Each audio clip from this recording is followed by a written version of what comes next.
I noticed, for me, this may be a cultural thing, so this is more of a question than a comment as well. For me, the picture, you see this picture? Yeah? For me, the picture is extremely important. And then putting the text into the picture itself. Yeah? I've noticed a lot of text, people write down the bullet list, you know what I mean?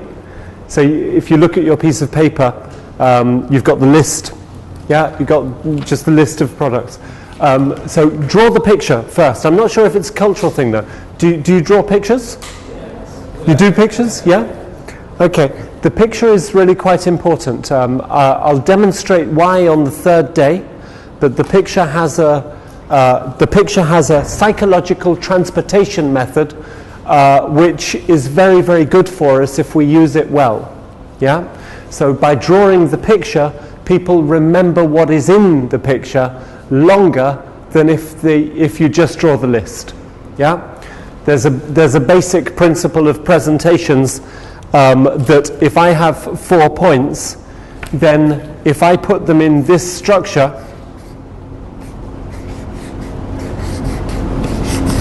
then people will remember them longer than if I just have the list of 4 points. Does that make sense?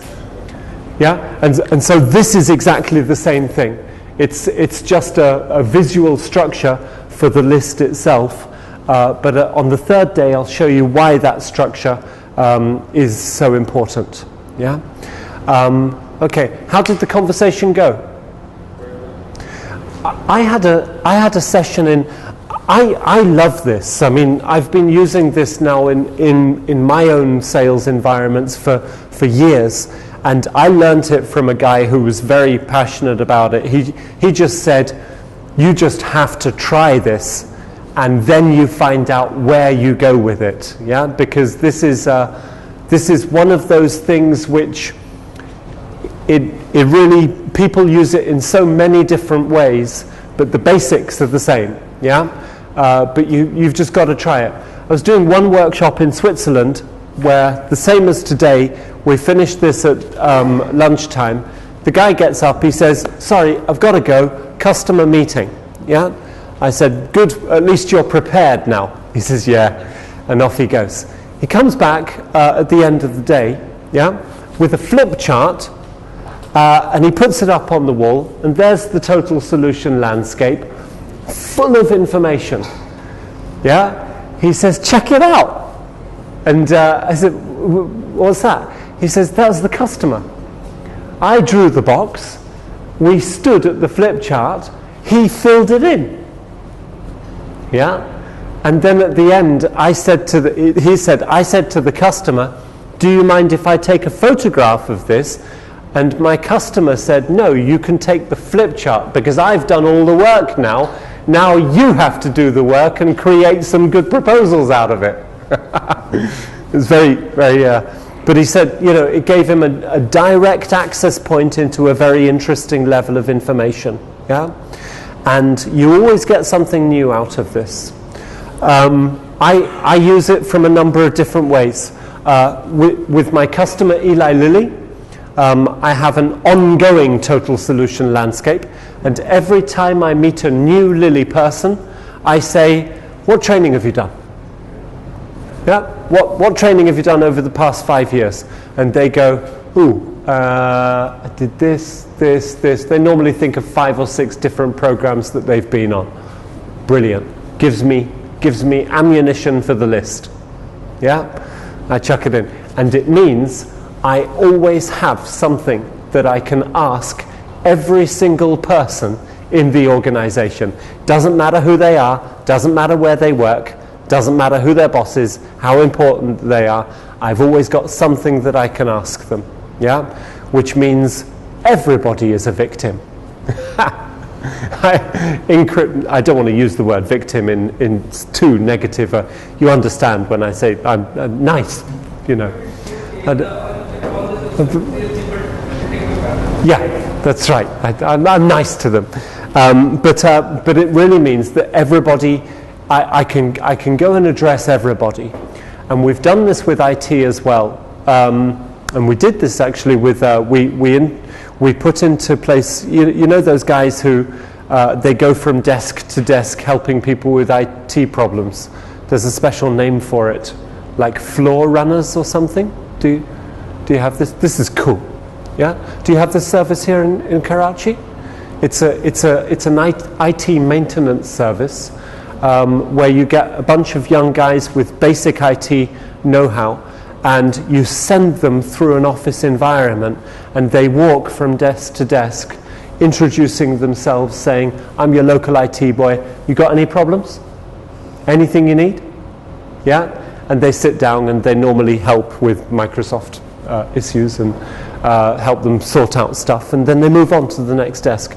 And if there's anything that they can't solve, they escalate it to one of their skilled resources, and they come along. And it's very, very good. It creates a great, when you get the right people doing it, creates a fantastic atmosphere within a company because of all of the people see that something is happening to solve their problems. It's a great system.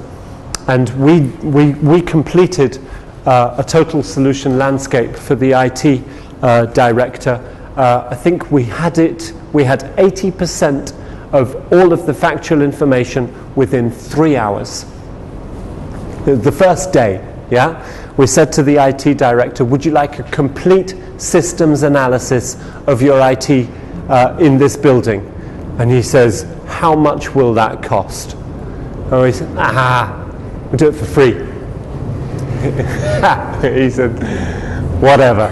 Yeah, 3 hours later, it was on his desk. Because 3 hours, we'd covered like 70 people, 10 floor runners, place to place to place. Everybody got the question, what do you have, what do you use? Yeah? And everything was there. Software, hardware, services. That was pretty good. Here's the big one though. Think of a customer. Think of one of your customers. Yeah? Do they have one document, and on that document is listed all of their current IT? Anybody? It's worth asking them. Do they have it? Have you got it? Have you got a customer that's got all of their IT? IT means hardware, software, and yeah. Mm-hmm. Yeah. In fact, that's a basic exercise which we conduct when we are going to a customer. Okay. Cool. Good. So you have it for them. So you do this. We sit with them. Yeah. We discuss what are they using when it comes to hardware, software. Yeah. And we then educate them that where are the areas where they do. And we give them a sort of a free consultation service. I mean, it does end up being a little bit of free consulting. Yeah. And positive experience? Absolutely. Yeah. But there are a few resistance after sometimes. For sure. I mean, somebody's always going to say, why do you want to know? Yeah, it's natural. It's natural. But the question is not, do you do it for them? It's good that you do it for them because that's the whole point. The question is, do they have it for themselves? Most of the time, no. Not Yeah. a complete instruction. Yeah. Sometimes they don't even know what this database is, what tracking it is. That's right. Very often the knowledge of what they have is so limited, yeah, and you're just saying you don't have this on a list. No, why would I? Well, you can save money if you can see it all in one place, yeah, because that's the purpose of the total solution landscape in step 1 is pure saving money for the customer, yeah. This is a real example from Kraft Jacob Suchard, which was coffee, chocolate and cheese company. They had a factory in Vienna. It's a very old example, but look how old it is. Yeah, they had a mainframe, and so this was very top end. It got much more detailed than this, but the sales reps who did this, yeah. if you were the sales, look at this, they had SAP for back office and HR, they were using XP in Office, they had Photoshop, Tivoli, and Lotus Notes, yeah? So that sends a message. It was quite an IBM-centric organization with the normal Office scenario. Sun and compact servers, Toshiba laptops, HP printers, Dell desktops, and an IBM mainframe. They use local networking specialists, Capgemini for integration issues and internal maintenance staff. What questions would you have for this customer? If I was the IT director of this customer, what question would you ask me based on this information? Yeah.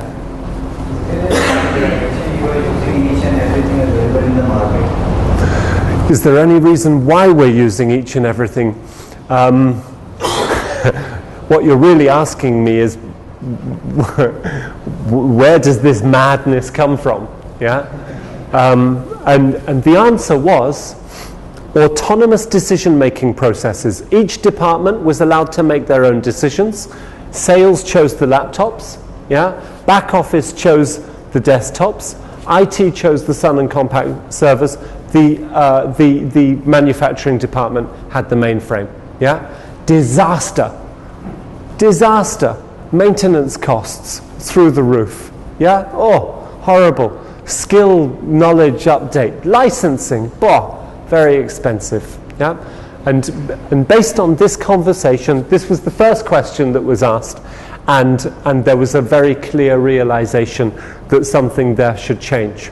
What was interesting is that the IT director said, you know, I knew I had to do something about this. It was on the top of my list, but when you see something in black and white, it has a different effect. Yeah? And it became something that was much more compelling. Another question? Another interesting question was who uses the Photoshop licenses? Yeah? And they only bought 12 Photoshop licenses a year because they had 12 marketing departments, and each of those marketing departments needed the ability to change marketing campaigns at the last minute. Yeah? Therefore, Photoshop license. Yeah? So it was a very small saving, but the client rep showed them how they could do that edit change within Microsoft functionality under XP.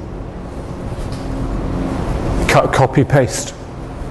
They didn't think it was possible. They thought they had to use the whole vectoring and changing system, whereas it was actually a much easier thing. So that saved them, how much is a Photoshop license? I think it saved them €500 a year. Yeah. Okay. So very often a question for sales departments is, who is our competition? Yeah. And by doing this, you don't need to ask that question, because you know. Yeah. When the list is here, you know where your competitors are, especially if you have the names, especially if you have the people who are doing the services there as well. Yeah. So the whole question of competitive analysis becomes academic. Yeah. You don't need to worry about it anymore, because it's done within the process of putting together the total solution landscape. Yeah. So this has a lot of different values. We'll come back to it after lunch, because there's a couple of other things that I want to say about it as well. What I would say is that there is one, I think there is one tool in the whole palette of tools. If I was a boss, I would make it mandatory for my sales team, and that's this one. Yeah, I would make this mandatory. So if I was a sales manager and I had 5 or 6 sales people reporting to me, I would make it mandatory. I hate mandatory things, yeah? But this one, I think I would make it mandatory. And why? Because this information, I want it to stay within my organization. Because if you're my sales rep and then you leave, you go to Hawaii surfing the wave, yeah? I can understand. And I'm calling you and I'm saying, but what kind of hardware do they have? And you're going, yo man, there's a big wave coming. I can't speak now. Great. What am I going to do? Yeah? So this kind of information has to stay within the organization. Yeah? Compared to this, you know, this type of information, it's good if it stays in the organization, but one person changes, the whole focus changes. Yeah? If the boss changes, everything changes. If the boss of the organization changes, all of these business goals are probably history. Yeah? You can make it mandatory, but it won't do you any good. It will demotivate your salespeople, because they will say, quite rightly so, why am I writing something down that may change within a week? Yeah? Or will change within 3 months. In 6 months, this information is dead and out of the water. Or maybe not 6 months, but maybe a year, definitely 18 months. Yeah? So possibly interesting, but not for mandatory. But this one, the IT environment stays the same for how long? 5 years, right? And it's rolling. Yeah? Which means there's a value to updating it.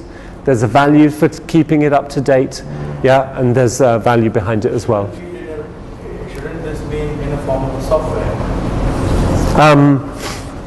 I mean, possibly, yeah. But I mean, I have it in a template, so a word template is enough. I haven't got around to creating a piece of software that captures. Mind you, no, there is on the piece where my partner left me, who I hate. Yeah. There is a piece in there. I'll give you the address. There's a download version, a free user version, which is it's actually pretty good. I just hate it because I can't use it for my own purposes. Read contracts. Don't read them. Get lawyers to read them. Pay money up front. People with brains. Yeah, lawyers. Very important. Tell your kids. Yeah, in fact, kids, go and see a lawyer. Marry a lawyer. Yeah? Know a lawyer.